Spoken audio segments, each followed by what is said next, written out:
여러분, 2016년 11월 20일 오전 10시경 천안에 살고 있었던 34살의 지숙씨는요, 아침에 출근을 하기 위해 집을 나섰습니다. 하지만 그날 웬일인지 지숙씨는 회사로 출근을 하지 않았고요. 그 이후에 그 누구와도 연락이 되질 않았습니다. 그렇게 지숙씨는 그날 이후에 실종이 되셨어요. 오늘은 이분에 대한 이야기를 해보려고 하는데요. 평소 이 지숙씨는요, 큰 문제 없이 직장을 다니셨고 모난 데 없는 성격이라서 친구나 가족들과도 사이가 좋았다고 합니다. 더군다나 4년 동안 연애를 한 남자친구와 결혼까지 하려고 계획을 하고 계셨다고 해요. 그런 상황에서 갑자기 사라지신 겁니다. 가족들은요, 이건 분명히 무슨 일이 생긴 거다, 이거는 실종이다 라고 생각을 하고 바로 경찰에다 실종 신고를 냈는데요. 경찰들은 가출로 보고 제대로 수사조차 진행을 해주지 않았습니다. 지숙씨가 사라지기 이틀 전에요, 지숙씨는 결혼 후에 내 집 마련 계획은 물론이고요, 노후 적금까지 들어가면서 노후 계획까지 세워놓은 상태였어요. 그런데 그런 사람이 갑자기 가출을 한다? 이런 계획까지 다 해놓은 사람이? 좀 뭔가 앞뒤가 맞지 않습니다. 그런데 이 지숙씨가 사라지기 전 마지막으로 통화를 한 지인이 있었습니다. 그리고 그 지인에게요, 이 지숙씨가 이런 얘기를 했었대요. 나 인터넷에서 알게 된 사람 있는데 나 그 사람 만나러 서울 갔다 오려고, 이런 말을 했다고 합니다. 그래서 당시 지인분이요, 야, 위험하게 그런 사람 만나지 마 라고 얘기를 했었다고 합니다.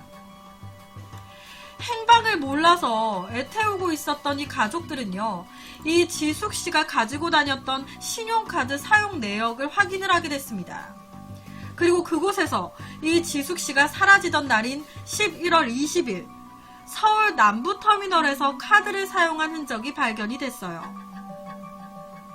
서울에서 그녀가 만나려고 했던 사람은 누구였을까요? 도대체 무엇 때문에 혼자서 서울을 왔던 걸까? 지난 11월 20일 천안에서 버스를 탄 지숙씨는요, 오후 1시경에 서울에 도착을 했습니다. 그리고 서울 남부터미널 앞에서 택시를 잡아 탔어요. 그리고 택시에서 내린 시각은 오후 1시 20분경. 그녀가 도착한 곳은 강남역 인근이었습니다. 그 후에 이 지숙씨는요, 강남의 한 음식점으로 향했어요. 그리고 그 음식점의 CCTV를 확인해 본 결과 실제 이 지숙씨의 모습이 찍혀 있었습니다. 11월 20일 오후 4시 40분경 음식점으로 들어오는 지숙씨의 모습이에요. 그런데 지금 보시면 아시겠지만 이 지숙씨는 혼자가 아닙니다.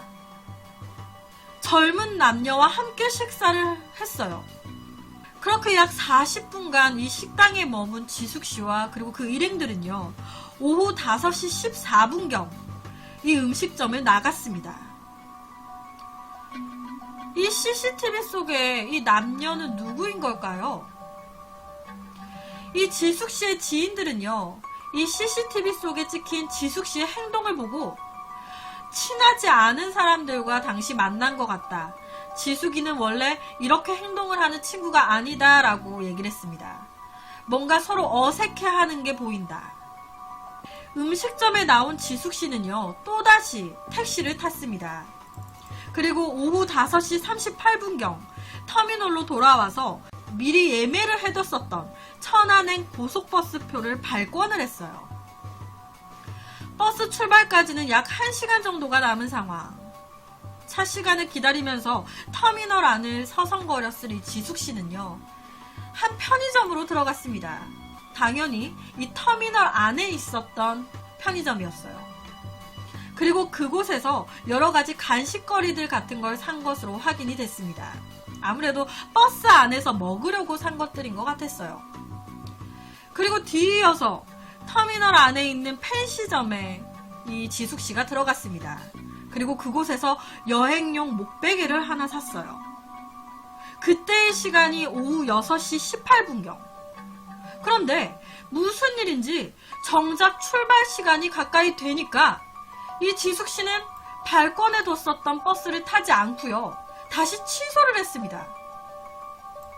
다시 취소를 한 후에 1시간 뒤에 다시 출발하는 7시 40분 버스표를 예매를 다시 했어요.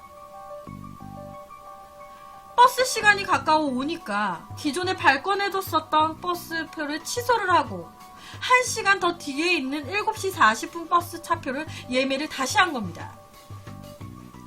그리고 맞은편에 있는 이 터미널 맞은편에 위치해 있었던 다이소에 들려가지고 그곳에서 청테이프 그리고 커터칼 그리고 포장지 등을 샀습니다.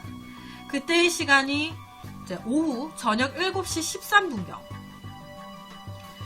그리고 잠시 뒤에요. 7시 35분경.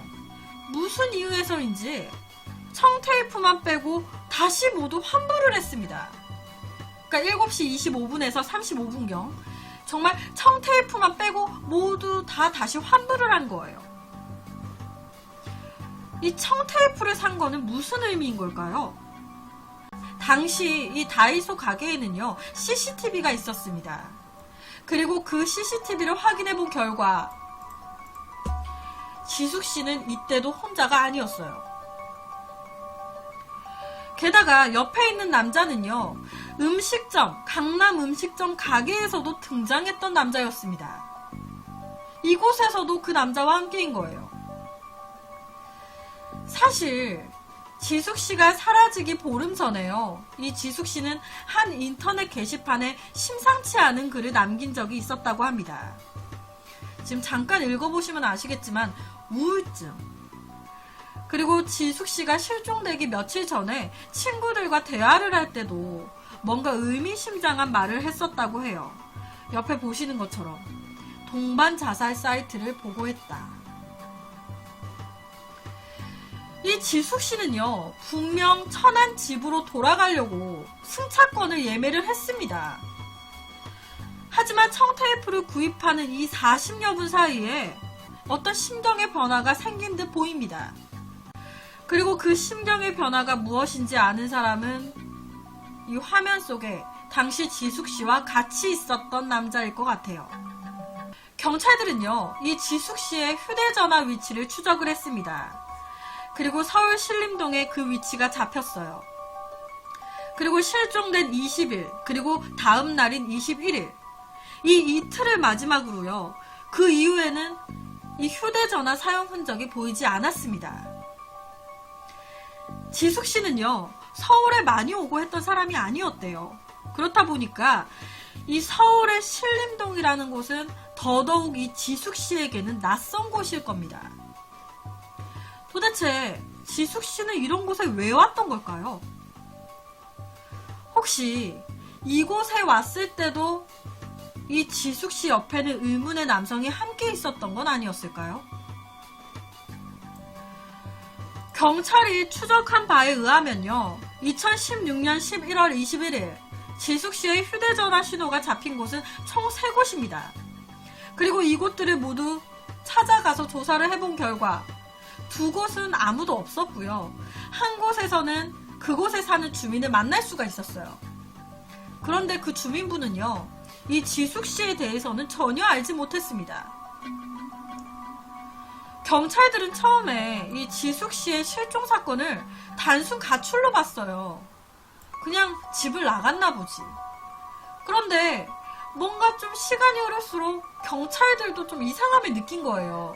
아, 이거는 단순 가출이 아니라 사건일 수도 있겠다. 그래서 경찰들은요, 이 실종 사건에 대한 수사를 확대를 해서 진행을 하고 있었습니다. 당연히 아까 제가 말씀드렸듯이 이 CCTV 속에 같이 찍힌 이 남성, 이 남자를 찾는 데에 경찰들도 집중을 하고 있었어요. 이 CCTV 속의 남성은요, 20대 후반에서 30대 초반으로 키는 170cm 정도의 평범한 체형, 그리고 코가 길고 눈썹이 좀 짙은 편이라고 합니다. 그리고 당시 34살이었던 공지숙 씨는요, 키 165cm에 갈색 머리를 하고 계시고요. 왼쪽 손목 안쪽에 별 모양 문신이 있다고 해요. 현재까지도 이 두 사람은 찾지 못한 것 같습니다. 혹시 어디서 본 적이 있다 생각되시는 분들은 가까운 경찰서로 연락을 부탁드립니다. 그래서 오늘은 한 미스테리한 여성의 실종 사건에 대한 이야기를 가지고 왔습니다.